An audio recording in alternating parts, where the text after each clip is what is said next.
Bismillahirrahmanirrahim. Bapak, Ibu, saudara-saudari yang dirahmati Allah Subhanahu wa Ta'ala, Assalamualaikum warahmatullahi.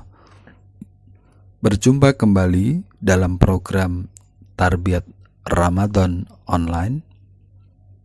Insya Allah dalam kesempatan kali ini saya akan menyampaikan topik berkenaan dengan hukum perkara yang membatalkan puasa. Beberapa hal yang membatalkan puasa adalah sengaja makan dan minum ketika puasa. Allah Subhanahu wa Ta'ala berfirman, A'udzu billahi minasyaitonir rajim. Wa kulu washrabu hatta yatabayyana lakumul khaytul abyad minal khaytil aswad minal fajr thumma atimus siyama ilal lail, yang artinya, makan dan minumlah kalian sampai tampak kepada kalian benang putih terpisah dari benang hitam pada waktu pagi. Setelah itu sempurnakanlah puasa dari pagi sampai malam. Al-Baqarah 188. Sudah jelas di dalam Al-Quran bahwa makan dan minum ketika puasa tidak diperbolehkan.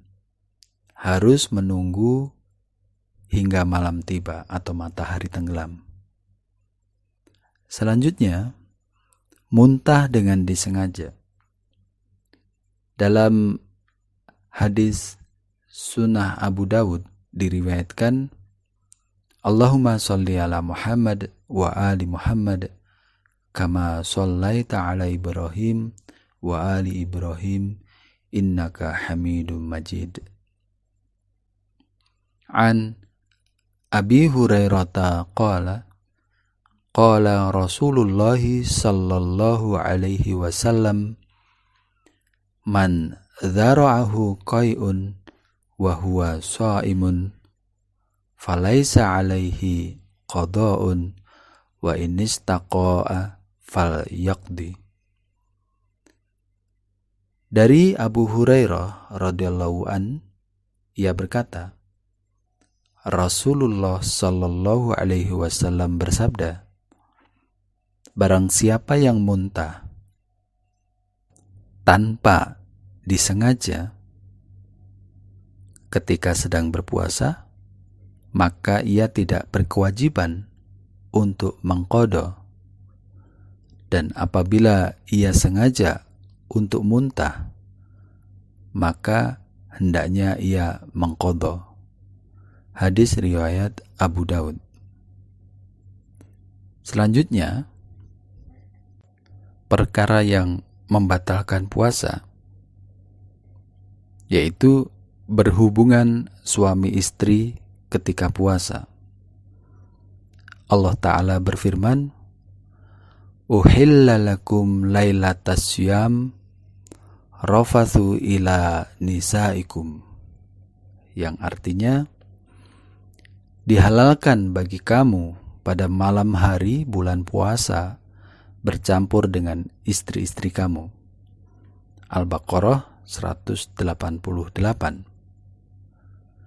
Dari ayat tersebut, dibolehkan pada malam hari bulan Ramadan bercampur dengan istri.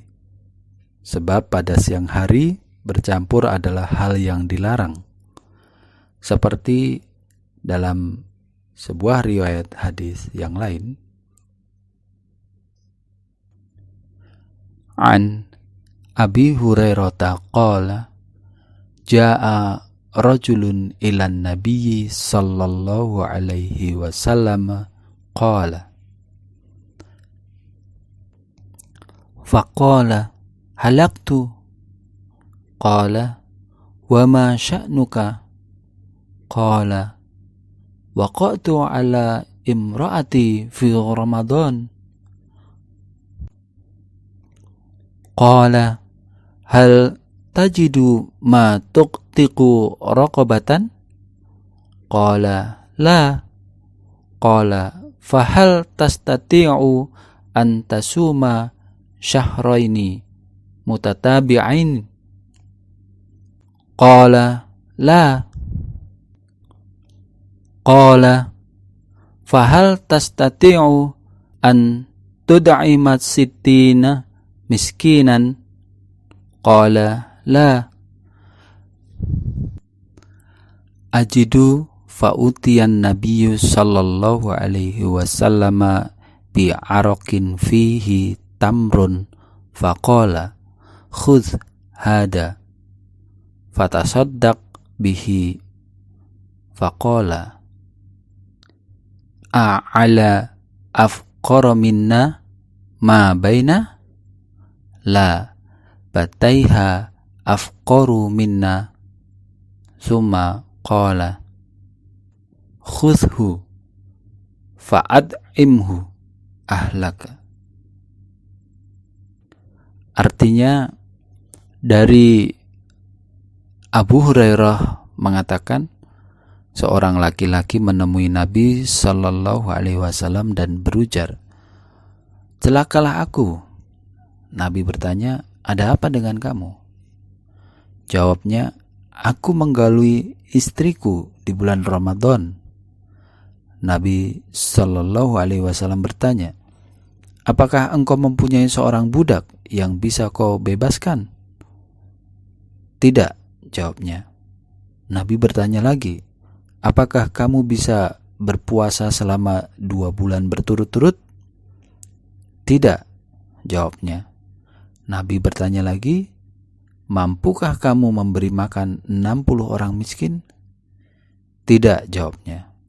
Kemudian Nabi Shallallahu Alaihi Wasallam diberi segantang kurma dan berujar, ambillah kurma ini dan bersedekah dengannya. Ia menjawab, apakah kepada orang yang lebih fakir daripada saya? Sungguh di antara 2 gunung ini tidak ada orang yang lebih fakir daripada aku.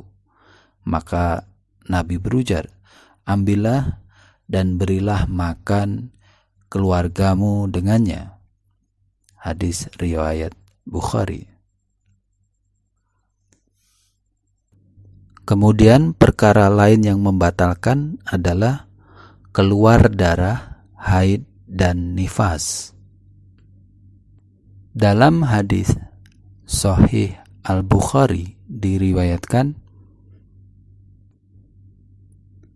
an Abi Sa'idin radhiyallahu anhu qala Nabiyyu sallallahu alaihi wasallam, alaysa idza hadat lam tusalli wa lam tasum fadzalika nuqsanu diniha. Dari Abu Sa'id radhiyallahu anhu berkata, Nabi sallallahu alaihi wasallam bersabda, apabila seorang wanita sedang mengalami haid, maka dia tidak sholat dan tidak puasa. Yang demikian itu menunjukkan kurangnya agamanya. Hadis riwayat Bukhari. Dalam hadis Sahih Muslim diriwayatkan, an Mu'adzah qalat sa'altu Aisyah faqultu ma balul haid taqdi sawma wala taqdi sholat. Faqalat aharriyatu anti? Qultu lastu biharuriyati walakinni as'alu. Qalat kana yusibuna dhalik fa nu'maru biqada'i shaumi wala nu'maru biqada'i shalah.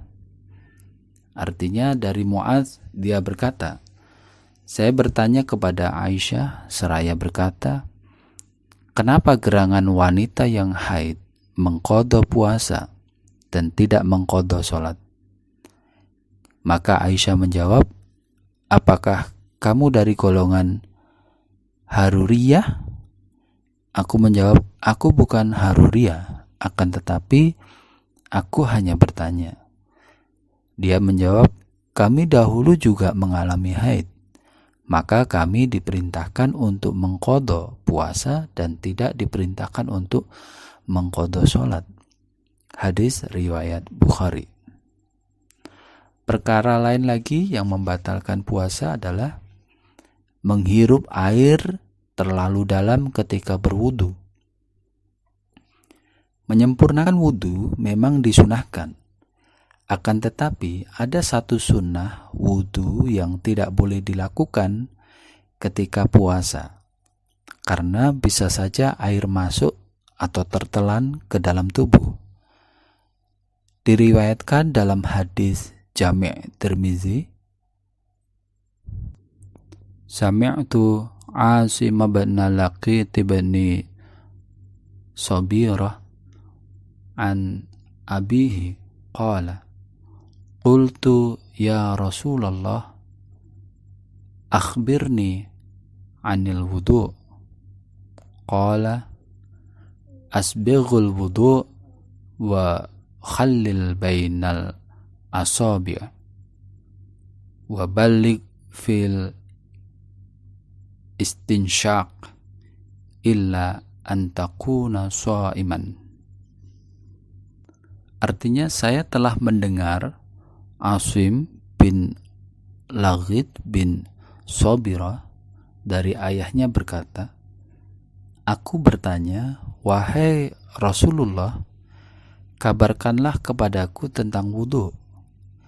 Beliau menjawab, sempurnakanlah wudu, basuhlah sela-sela jarimu, dan beristinsyaklah atau sedotlah air di dalam hidung lebih dalam, kecuali jika kamu sedang berpuasa. Hadis riwayat Tirmizi. Kemudian perkara yang lain lagi yang membatalkan puasa adalah yang terakhir ini, puasa juga batal dengan menerima transfusi darah dan disuntik.